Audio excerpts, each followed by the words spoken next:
And we have now news coming in. This is related to the Uttar Pradesh Chief Minister Yogi Adityanath's trip to Japan. Well, he's there in Japan and he has met up with the Indian diaspora over there, especially in Tokyo. People of Indian origin who are living in Japan have met with the Uttar Pradesh Chief Minister Yogi Adityanath, and while speaking to them, Yogi Adityanath praised India's development story in Japan.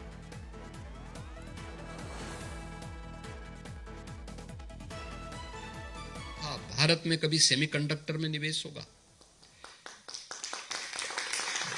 Data centre के अंतर्गत data centre स्थापित होंगे, artificial intelligence के बारे में भारत के अंदर, green hydrogen के बारे में, इन्वेस्टमेंट के बारे में, लॉजिस्टिक पार्क बने, इंटरनेशनल एयरपोर्ट दुनिया के बड़े बड़े एयरपोर्ट्स की तुलना में भारत के अंदर बने, और ये सभी काम आज के दिन पे उत्तर प्रदेश में हो रहे हैं, उत्तर प्रदेश में.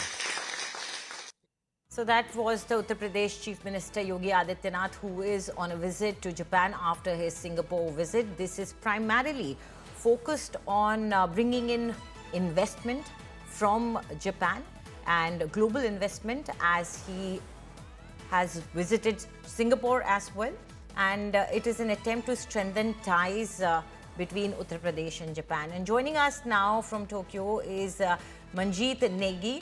Manjeet, do tell us, this visit is quite crucial for the state itself, but it's also a pride visit for India. Tell us a little bit more about it. What's going on over there?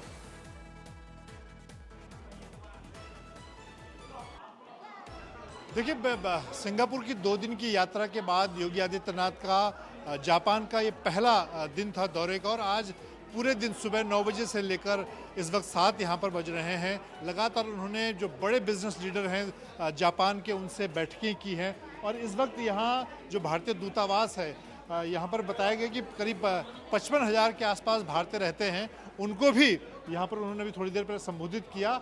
लेकिन अगर पूरी visit को आप देखें योगी आदित्यनाथ की, तो इस visit के दौरान उन्होंने खासतौर से, अगर आज मैं जापान की बात करूं, तो यहाँ पर जो बड़े सेक्टर हैं, चाहे बात इंफ्रास्ट्रक्चर की जाए, उन्होंने जेवर एयरपोर्ट की बात की। इसके अलावा उत्तर प्रदेश में जो डिफेंस कॉरिडोर बन रहा है, उसके लिए बड़े इन्वेस्टर्स से उन्होंने अपील की। यहाँ पर चाहे सुजुकी की बात की जाए, होंडा की बात की जाए, और कल का भी दिन उनका महत्वपूर्ण है जब वो हाइड्रोजन एनर्जी और जो जापान की जो हाई स्पीड ट्रेन है उसको लेकर जाएंगे। और ये देखिए, इस वक्त यहाँ पर जो जोश है, जो लोग योगी आदित्यनाथ से मिले हैं, उनमें किस तरह का जोश यहाँ पर नजर आ रहा है।